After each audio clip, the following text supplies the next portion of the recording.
weather the past couple of days. So if oh, sorry, I didn't know you were going live. I didn't know either. No, I did.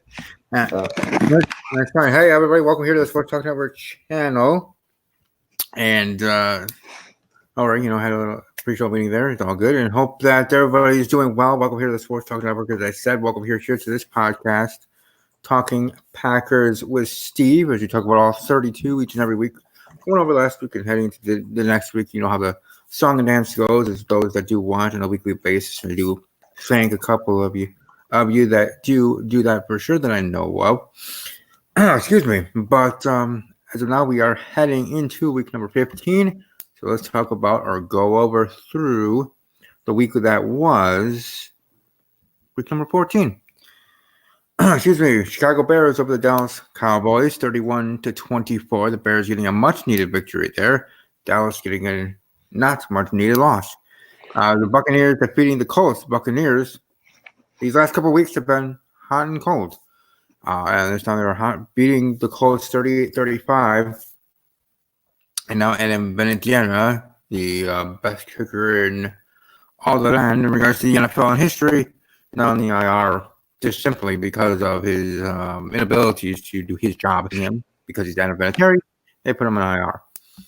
Ravens over the Bills in a big matchup to some game of the week.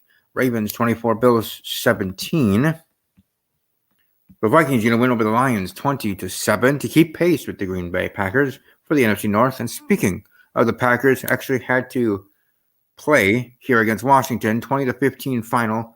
Washington keeping it close there. Packers defense, fortunately, still not showing up and showing out as much as they did with the beginning of the season. Hopefully, that can change. Broncos demolishing the Texans. The game was more of a blowout than the score indicates. Okay, those Broncos getting the win 38-24 there in Houston. 49ers over the Saints in a crazy game. I got to see the end of it when I came home from work on Sunday. 48-46, 49ers getting the win. Browns over the Bengals 27-19. Falcons beat the Panthers 40-20. The Jets beating the Dolphins in a 1-point game 22-21. LA Chargers over the Jaguars 45-10. Chiefs beating the Patriots. Patriots having a 2-game losing streak. Chiefs over New England 23-16. The Tennessee Titans defeating the Raiders in a big game for both teams 42-21. Steelers over the Arizona Cardinals 23-17.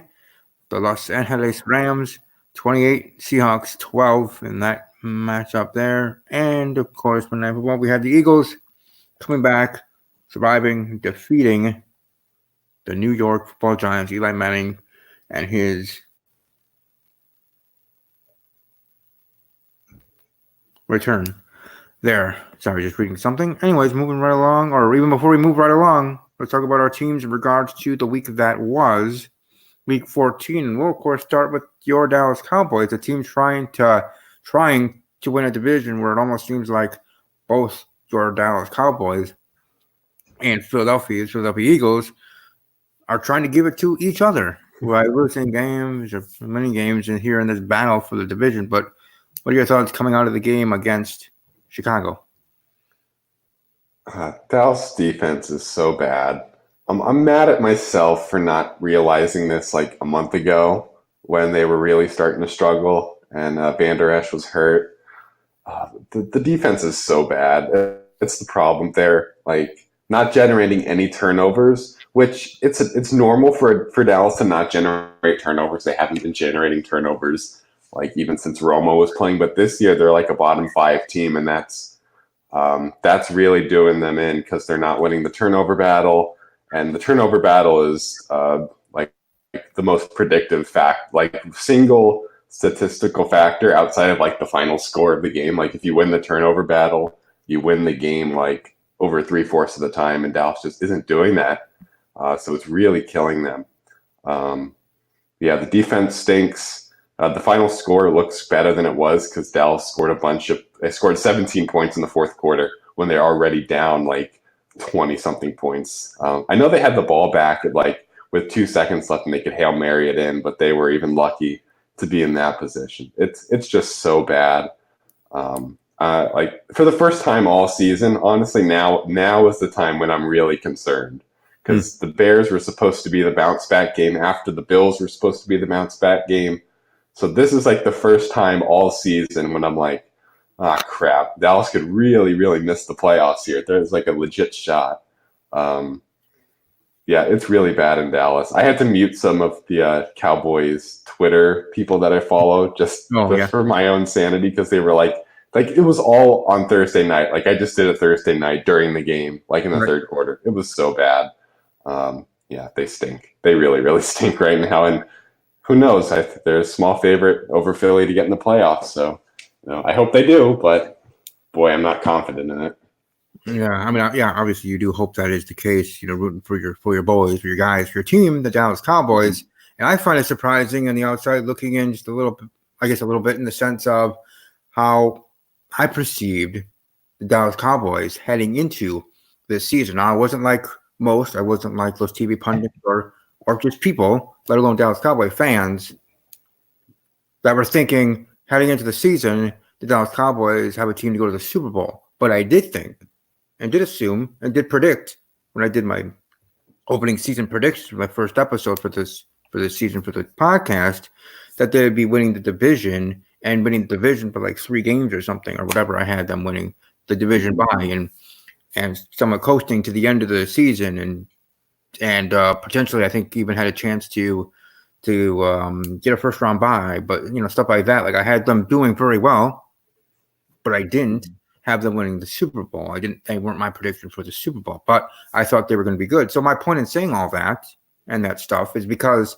seeing how the Cowboys actually are and how they're actually doing in this season in front of my eyes, outside looking in as a Packer fan, from my perspective, it's like you have you have a new weapon, a new toy in regards to wide receivers that you got that formerly was a Green Bay Packer. You got Randall Cobb, who I thought would be able to work well in that offense. You got Jason Witten coming out of retirement. I'm sure he didn't come out of retirement for this stuff. As what's that guy's name? Scooter Magooter or whatever his name is. Yeah. Talk about, I was enjoying his Twitter handle during the game. But anyways, on Thursday. And his video subsequently on his channel. But yeah, it's just from my point of view, having Zeke being Zeke. As much as he sometimes annoys me in general, but still, he's a great football player. Dak, that I thought that they would be able to turn it around at some point. Now, I was thinking that they probably would beat the Buffalo Bills, but I said last week that I would, or the other week or whatever, that I wouldn't be surprised if they lost. But with Chicago last week predicting for week 14, like, okay, this is going to be where they win. Yeah, Chicago needs this game, but Dallas, being the better team, should be winning this more, and probably will win. So, and pretty down. So, for you, I know you already kind of said it, but just kind of to answer my question here in this regard, from to enlighten me from someone outside looking in. Where do you see these areas of issues where it doesn't seem like things are changing, like things aren't coming together? Where okay, the next game, Dallas is going to turn it around. Dallas is going to beat this team they're supposed to beat, or in the next game, an actual good team. Where do you see these actual issues that seem not yet to be able to be fixed? Yeah, I totally see where you're coming from. And I mean, Dallas, like you said, I mean, they have so many great players, but they're just not performing. Like the team itself is less than the sum of its parts. They made a change at kicker for whatever that's worth. Brett Maher is out. Kai Forbath is in. I guess theoretically, I guess it could be worse if Kai Forbath just doesn't make any kicks. But I mean, that's one change. No coaching changes, at least publicly. Like I don't know if like play calling is different. I mean, certainly no coaches have been fired, so no changes there. Jason Garrett's going to stay through the rest of 2019. I mean, I have I know it's a bad answer to your question. I just have no idea. Like nothing is changing, like you said, and outside of kickers. So it makes me that's why I'm so just not confident at all in the Cowboys' ability to like beat Philly in 2 weeks. I mean, or beat the Rams this week, as we'll get into in a little bit. Nothing is changing, and that's why I'm so concerned. Because if nothing changes, I mean, you kind of have to think that the trend continues and they just keep going down. Now, I know obviously you weren't here last week, let alone last year, on the show. But heading into the Bears game, did you think things would be able to turn around because you're facing the Bears? You're facing that somewhat of a mess offense of the Bears and how desperate in the sense their team was. Yeah, absolutely. I mean, I've been down on the Bears the entire season because their offense has just been horrific. Trubisky's been horrible, and I was nervous a tiny bit because in the Lions game, he started to play well, but it was a good matchup for him. I'm like, short week. He's like, things can happen on the division games, short week stuff like that. But like now is the time that Mitchell Trubisky decides to play well, and it's against a really bad Dallas defense. I mean, it shocked me. Like Dallas, I mean, they got up 7-0 early in the game. It was like I was thinking, all right, great, this is gonna be an easy win. We'll play from ahead, force Trubisky to throw, and it'll be that. But then they score 24 unanswered. Maybe it was 31. I don't remember, but it was bad nonetheless. And yeah, I was pretty confident that Dallas was going to win, but obviously I was way wrong. Yeah, that's like I said, unfortunate, and just in the sense of like I even thought that Dallas was going to be able to turn around, be able to beat Chicago. But moving on to the Packers of this week, beating Washington at home. Like I said, I wasn't able to actually watch most of the game. Kind of caught up on that part of the highlights. I was able to watch at least most of the fourth quarter coming home from work. But with the fact that the score was close and how the game did progress and how Green Bay had to survive to beat Washington, which kind of worries me as a Packer fan for my own team. Yeah, we'll make the playoffs, but are we going to be one and done even hosting a game, right? Facing a good team. And especially if we ever face the Saints or the Niners, we might get shellacked again by San Francisco, let alone what might happen if we face New Orleans. Because as a team in total, we don't have the makeup, and I don't even believe, to be able to go to the Super Bowl. But we definitely have enough in general, let alone what the record is telling us, or me, and Packer fans, that we have enough and would be able to be good enough to make the playoffs. And maybe, depending on who we face, move from there. Now, just to ask you quickly here, your thoughts from outside looking into Green Bay's situation. How do you see the makeup of the Packers and how we did against Washington and our own playoff aspirations when we get in? Yeah, actually last week, a bunch of smart people, a bunch of the people I listened to, they actually liked Washington a little bit, not to win the game outright, but to keep it close. And that's kind of what happened because Washington loves to run, and the weakness on the Green Bay defense is their run defense. And Washington ran the ball pretty well, but I mean, obviously Dwayne Haskins isn't really built to go win games in December, sorry, in Lambeau.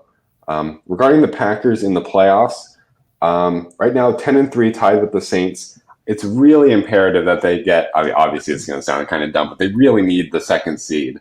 I think it's super important for them to not have to play the wild card game because it's going to be against Seattle, San Fran, or Minnesota. And I mean, those teams are super comparable in skill level to the Packers. And I mean, what'll be like 60-40 if Green Bay hosts them. So, I mean, it's a losable game for sure. And for them, not having to play in the wild card round, getting home off a bye in the playoffs, I think that would be so huge. I definitely think they could win a playoff game there and then get to the championship game. But to beat two of the top teams in the NFC, I'm not sure how likely that is. I wouldn't make them a favorite to do that. Especially against San Francisco, who, like Washington, they love to run the ball, and they just got crushed by San Fran a couple weeks ago. But I think if the Packers can get the second seed, I think there's a decent shot they make the championship game. And with Aaron Rodgers, I think you take your chances in that scenario. Yeah, hopefully we'll be able to get things done. I mean, at the beginning of the season, it was nice to have an actual defense winning games with a defense, with our offense, with Aaron and everything. Now, hopefully, we can carry that over as we get into the playoffs and finish strong this season. I mean, get into the playoffs and be able to get these done in the playoffs. That definitely, obviously, is always the plan of attack. So, finally, moving on from the week that was, it is move forward to the week that shall be. As always, the week starts tomorrow night with the Thursday night football action. This week, we have the New York Football Jets battling the Baltimore Ravens. As regards to checking things online, the Ravens, the new odds-on favorites to win the Super Bowl. But with the Ravens Jets, I'll go throw it to Ross first. What are your thoughts here with this game? How do you see Baltimore here at the Jets? Do you have any worries of a trap game?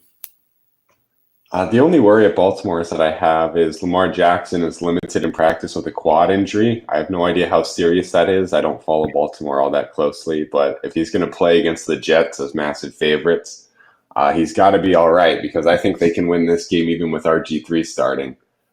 So yeah, we don't need to spend much time with this game. I think if Lamar is all right, then the Ravens win this without much trouble. If Lamar's injured, if RG3 is injured, I don't care if they have a quarterback. They'll get the win here. I have the Ravens over the Jets, 36-12 final there. Moving forward with the Sunday noon games, the first one here that I am looking at is the Bears-Packers. Chicago Bears, Green Bay Packers. Bears still clinging, scratching, clawing, as they are Bears, to try to get a playoff spot. Facing up against the Packers. Packers trying to keep the lead against Minnesota in the division, let alone still having an outside chance to get number 2 seed or number 1 seed to get a first round bye. I guess I'll let Russ go first again since this is my team already. How do you see this game going in Green Bay with this divisional rival matchup? Yeah, I'll lean to the Packers. I mean, we've touched on both of these teams already, but yeah, I don't like the Bears. I don't like their offense, even if they're starting to show signs of life. I just can't back Mitchell Trubisky. It just doesn't feel right. Like Trubisky on the road against Aaron Rodgers. I can't do that with a whole lot of confidence. So I'll take Green Bay. Chicago wasn't able to get it done and finish the job in week 1 at home, kicking off the 100th season of the NFL here in Green Bay later in the season with everything that was for both teams. I don't see it happening again, even being desperate in regards to trying to make the playoffs for Chicago, with them still mathematically in the hunt. Moving forward here with the Patriots and Bengals, a lot of stuff in the news regards to New England and Cincinnati. I mean, the comment on Twitter that they're facing the Cincinnati Bengals. I don't think they need to spy on that team in any way, any shape or form. So kind of, because I was replying to somebody, I just said, relax, bro. They're good. But Patriots and Bengals, I'll go for it. Patriots over the Bengals, 36-23. Only reason Cincinnati gets 23 points, garbage time. Fourth quarter points, getting most of them. But anyways, New England getting the win in Cincinnati, and they can move on to the next week. But what say you going down in Cincinnati?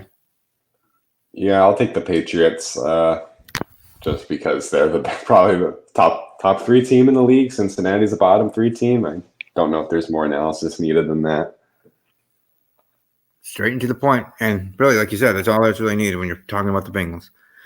Next up, we have the Seattle Seahawks against the Carolina Panthers. This one doesn't really need too much talking, at least on my end. Seahawks over the Panthers, 28-3.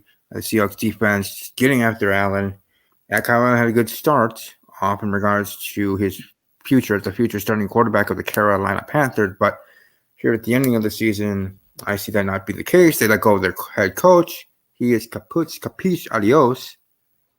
But I see Seattle getting the win here and getting it convincingly. What say you, Ross? Yeah, I like Seattle here, but it's more of a play against Carolina. The thing I was watching for last week is how they would respond after Rivera got fired, as you mentioned. Most teams, that they've got a little bit of extra juice in them the week after their coach is fired, but this was a unique case because Rivera was so loved by the Panthers, and then they just kind of laid an egg against the Falcons. So yeah, there's You look for motivation in that kind of spot, and after that performance, I don't think there's any motivation. Maybe outside of McCaffrey for a late MVP shot, but even that's probably gone with the way Jackson has been playing lately. So, yeah, there's no real reason for me to think about Carolina here. So I'll take Seattle. All right, moving right along, we have the Texans and the Titans battling in Tennessee. So the Texans, in their own way, playing hot and cold in the last 2 weeks, in my eyes, or just in how it happened, in regards to beating up on the Patriots and winning convincingly 2 weeks ago, and then not showing up against the Denver Broncos.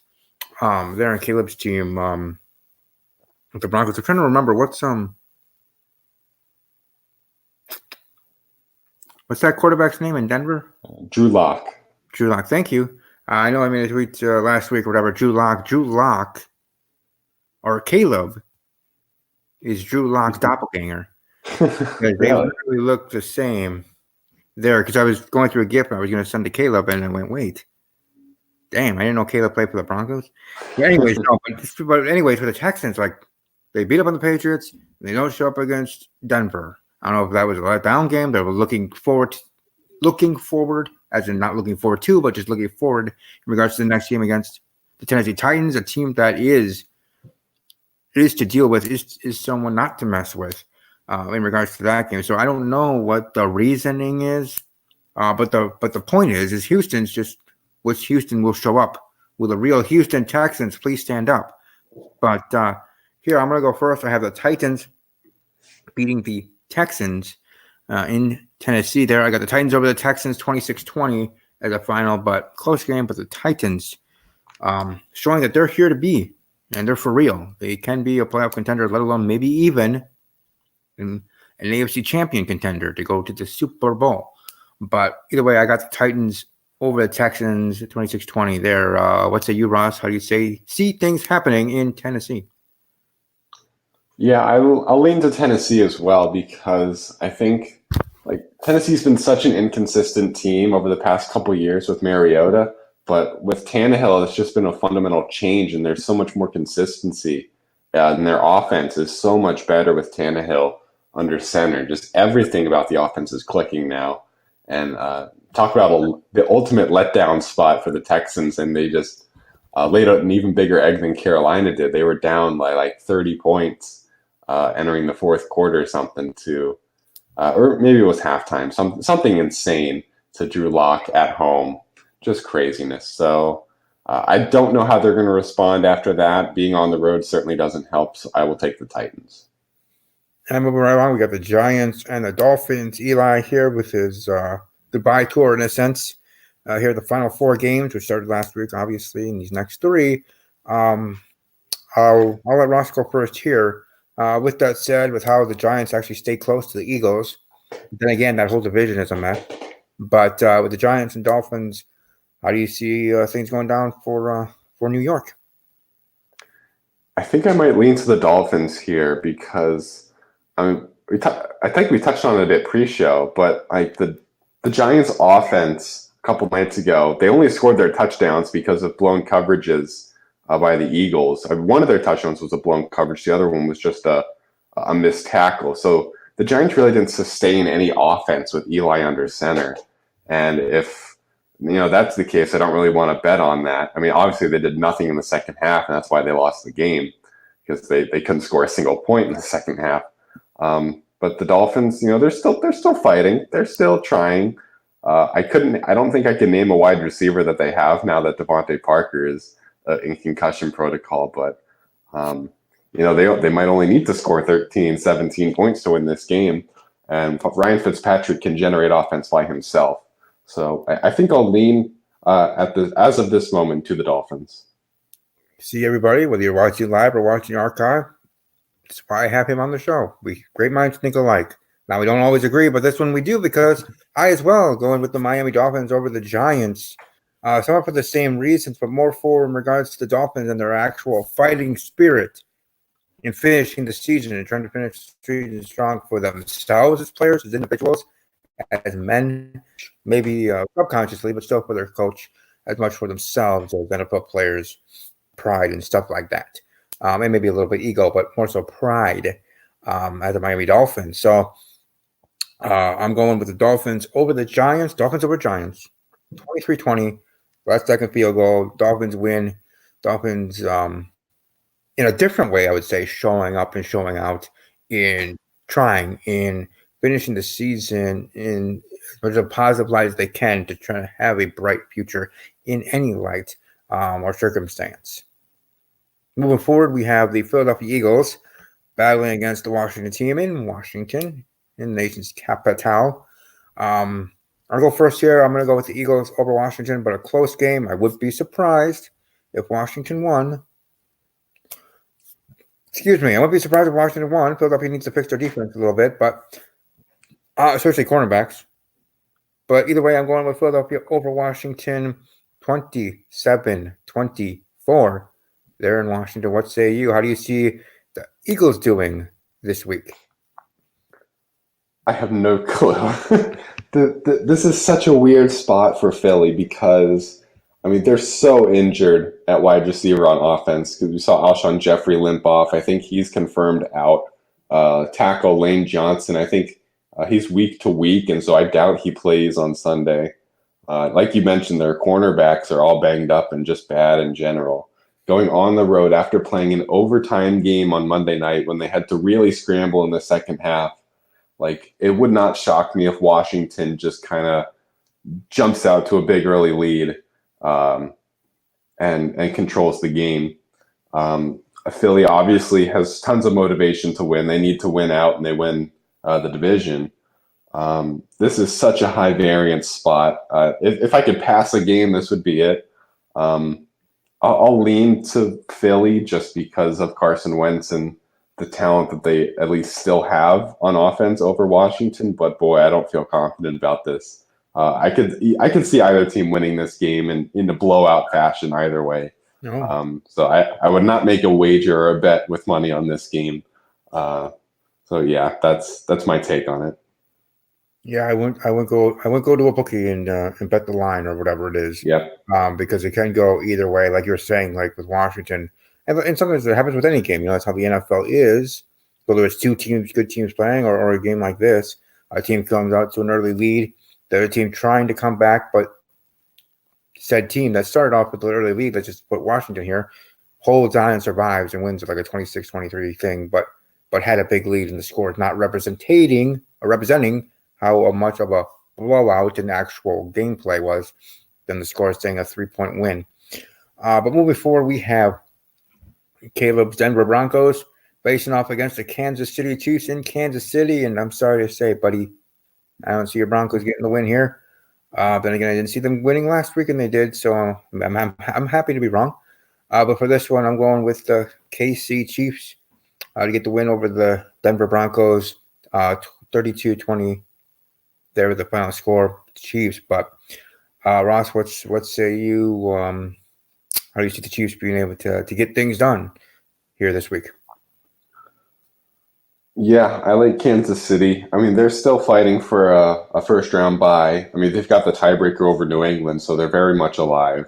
And then they're still playing with motivation. They don't need to rest, or they shouldn't be resting Mahomes yet. Maybe if they get down 21 at halftime, like the Texans, where maybe they bench Mahomes just to save him for January. But yeah, I think the Chiefs will win this game. I don't know how long Drew Lock's magic will stay.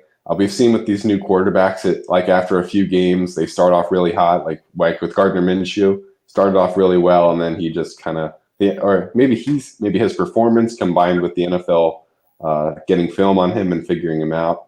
But the Chiefs are just a far better team at home. I don't really need to overthink this one, so I'll take Kansas City.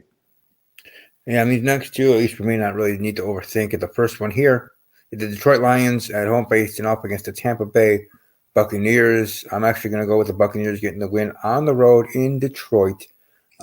Beating Detroit. I got Tampa Bay over Detroit 27-20 there in that matchup. I just see Tampa Bay being able to continue on their positive momentum. You know, Jameis Winston in regards to having 5 touchdowns, but also having interceptions. You know, first player, maybe not first player in NFL history, but at least first player here in the modern history, getting over 300 yards or 300 to 500 yards passing, but with 4 plus interceptions. Sort of, he's your greatest strength and your weakest link, sort of thing. So hot and cold, let alone just for him going that way for Tampa Bay. But like I said, I have Tampa Bay getting the win there. How do you see the Detroit Lions doing here against Tampa Bay? Yeah, I like the Bucks as well. Winston's he has like a cast on his thumb, which is really weird, and Tampa's going to let him play through that, which I don't really quite understand. Since I mean, I don't know if they're going to re-sign him at the end of this year, but I mean, it's just kind of weird. And they lost Mike Evans too for the year, which stinks. But against the Lions and David Blau, I just don't really see um, the need to pick Detroit here. I think Tampa. I think they can do enough to win. I don't think it'll be a blowout because it's in Detroit, and if Winston's thumb acts up and I don't know, it limits him or they have to put the backup in, it could get ugly because Tampa doesn't have a run game they can rely on.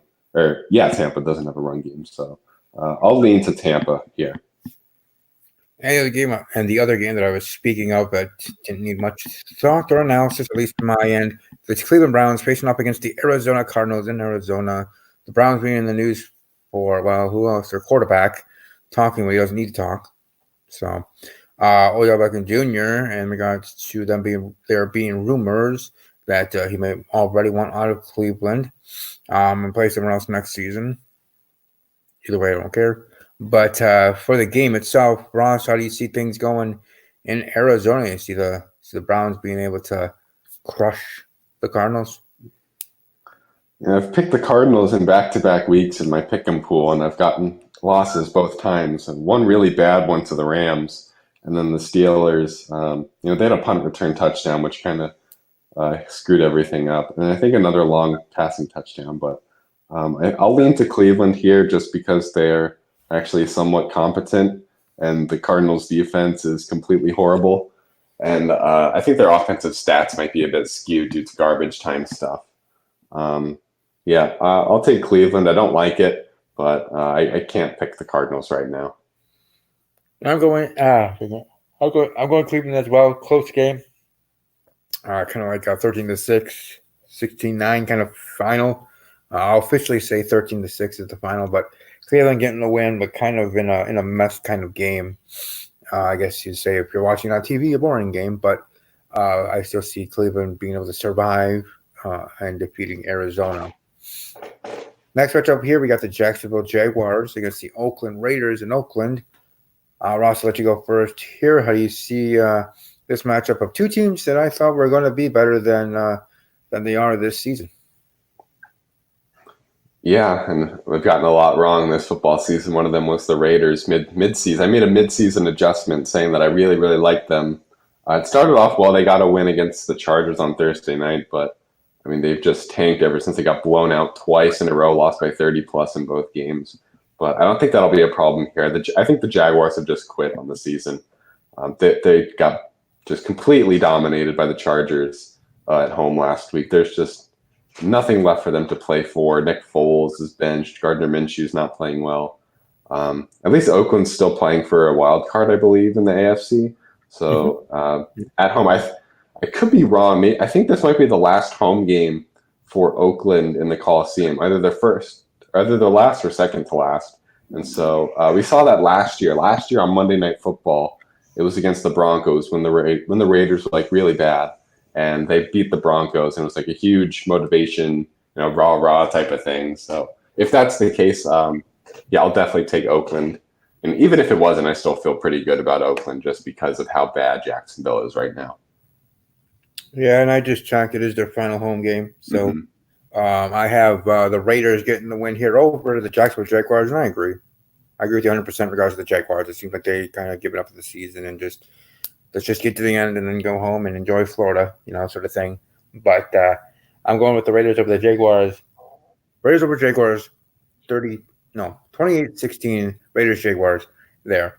Raiders over the Jaguars. Next game up here, the Vikings and the LA Chargers in LA. Vikings on the road again, as I talked about earlier when I spoke the Packer game. Here the Vikings trying to keep up with the Packers, still in a chance to be able to win the NFC North. I'm gonna go first, and I got the Vikings over the Chargers, getting a big win here, getting a road win, which is big for the Vikings. No matter how good or bad their team is, or for any team, it's good to get wins on the road. It shows something. It does, at least to me. But Vikings over the Chargers, 20-13. Vikings getting the win. What say you? How do you see things happen in sunny LA? Yeah, I like the Vikings here. I read that the Chargers, even though they're mathematically eliminated, that they're still not quote unquote like giving up or whatever. I don't know how much I buy that.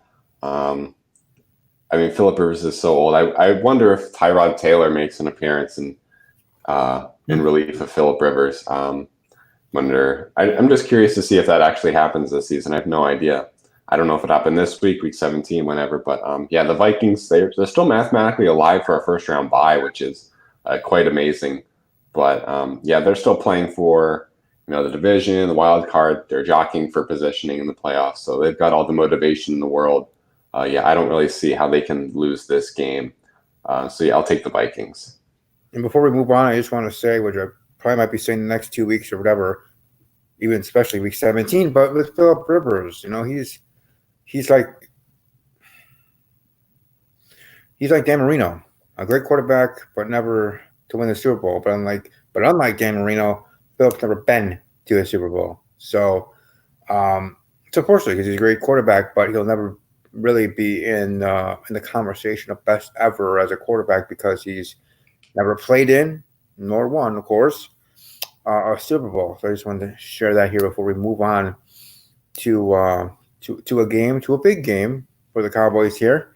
We have the Dallas Cowboys facing off against a hungry team, a somewhat desperate team, a good team in the Los Angeles Rams here, or they're in Dallas. So since it's with Ross's Dallas Cowboys, I'll go first here for the Rams and Cowboys. And sorry, not sorry, picking the Rams over the Cowboys. The Rams over the Cowboys. I mean, you think it's going to turn, but now they're facing a good team. I have the Rams over Dallas here, 35-20. And that score, even as bad as that is, won't even show how not close this game does to be to me. But for your team, how you see Dallas doing against LA? I feel like this game, like I was looking into the numbers a little bit, and like I tweeted something out yesterday where I mean there's a site called Football Outsiders. It's a site that I look at a lot, and they have Dallas as their number 8 team still in the NFL, and they've got a metric that they calculate like pretty much everything, and they have a metric where it weights recent games more heavily, and Dallas has been awful recently, of course, but they're still the number 8 team according to this weighted metric ranking teams 1 through 32. It's I can't believe they're ranked that high. I don't know if it's a mistake. I don't know if there's like a bug in the coding or whatever, but I can't pick Dallas. I just can't.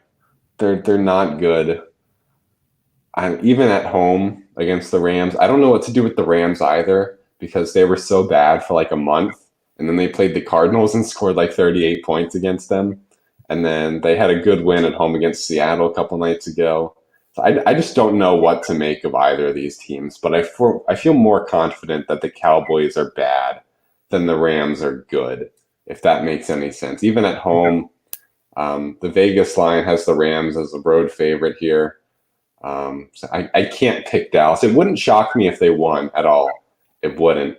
But I just don't feel all that confident in them doing so, because if the Rams offense is back to where it should be, they've scored 28 and it was 34 against the Cardinals.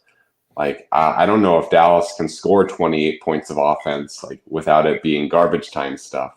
Right. And like I said, Dallas's defense is the weakness of the team. So if the Rams offense is back to, I mean, it won't be back to last year's levels, but if it's like 80% of the way there, yeah, they're going to score 28 again, and I don't know if Dallas can keep up against a good Rams defense.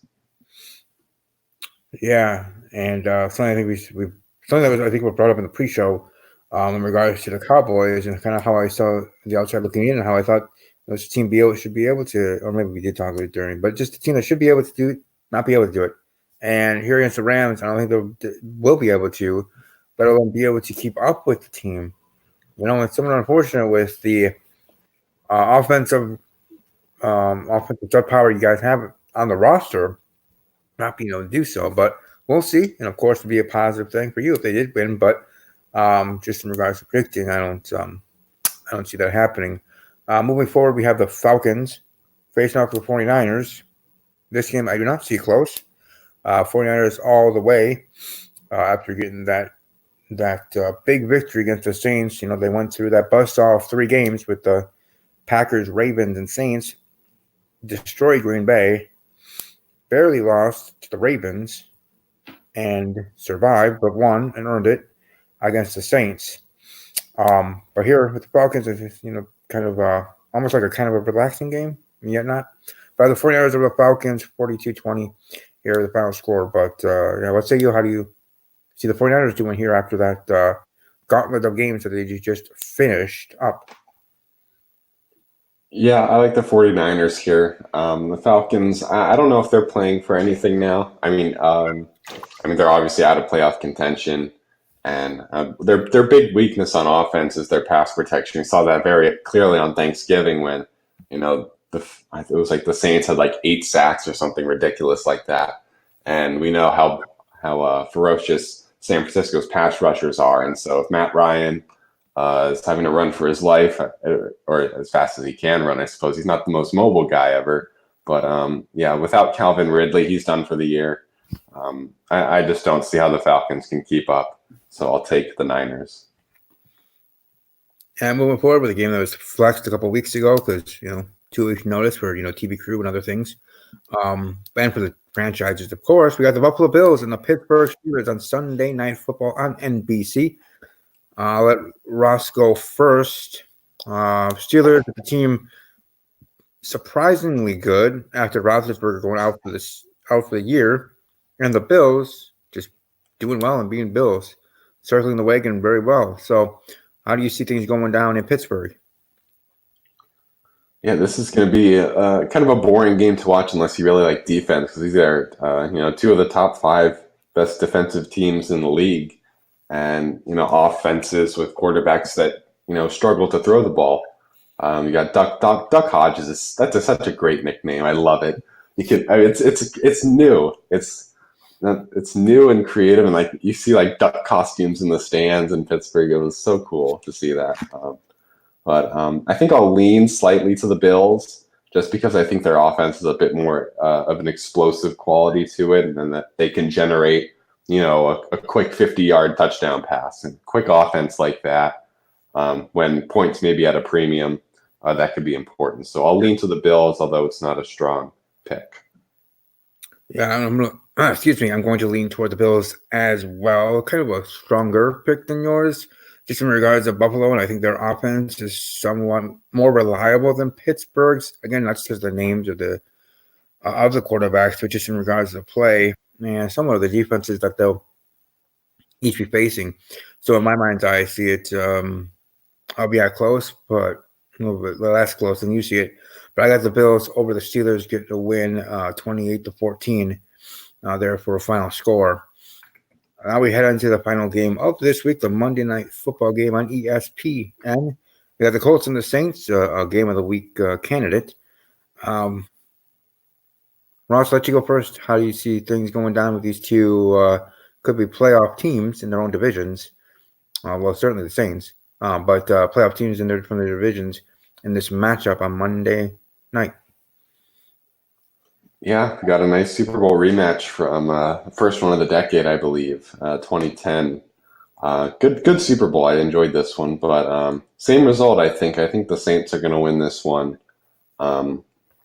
I just trust them a bit more. Obviously, at home, best home field in the league, in my opinion, against Jacoby Brissett and a wounded Colts offense. They're down to like one healthy receiver, like Philly was, and they've got a good tight end as well. So I just don't think the Colts will be able to keep up with the Saints offense.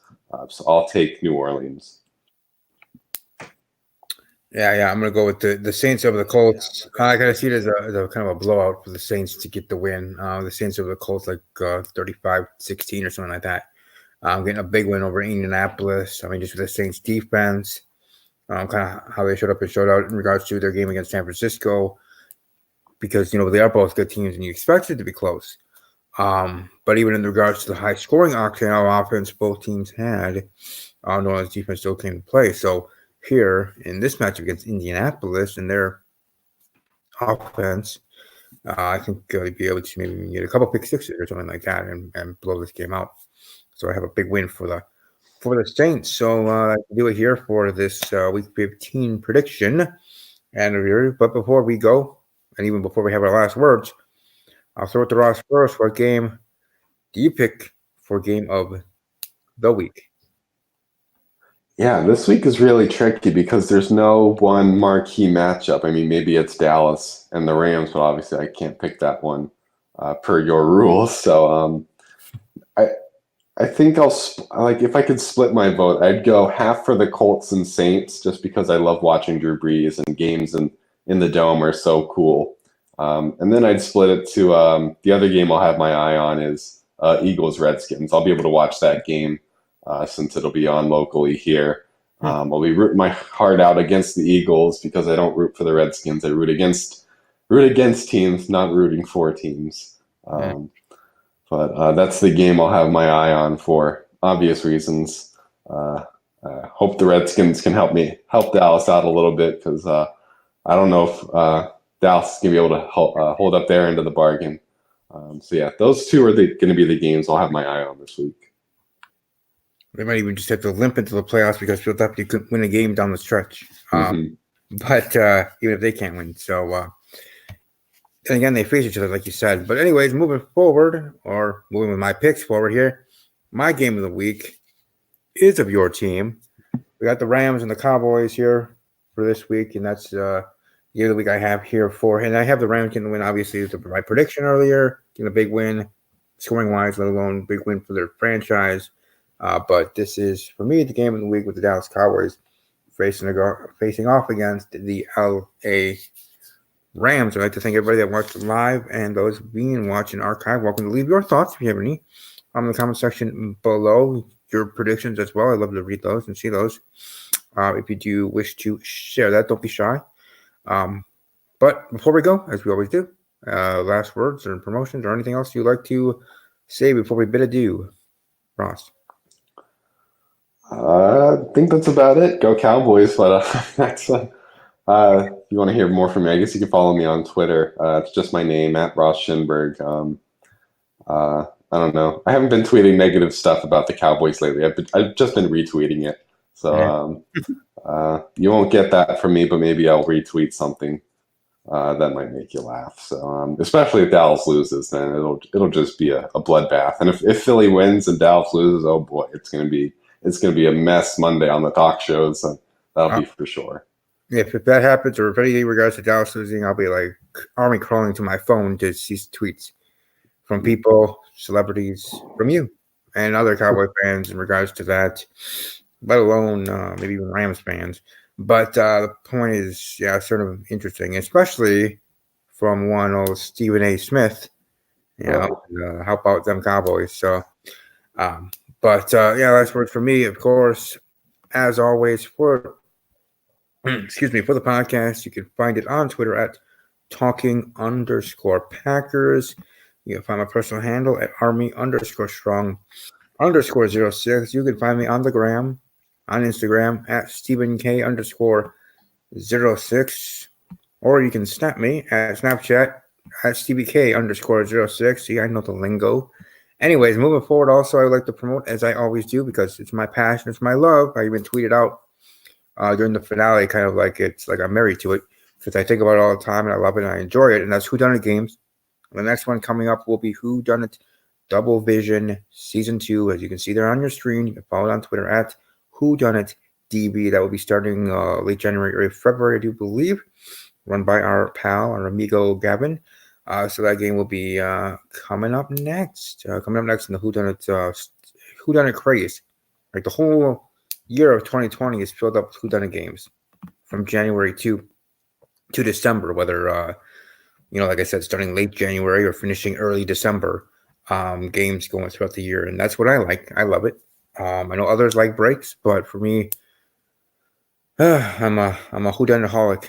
But anyways, thanks everybody again for watching live, watching archived. Hope the weather is warm in your area, because here in Wisconsin we just went through a 2-day deep freeze.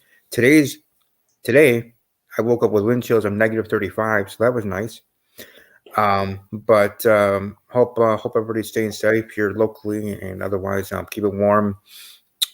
Driving or leaving ahead of time, all that other stuff. But wherever you are living, however your weather conditions are, hope you are enjoying it in however way you are. And above all else, as always, take care.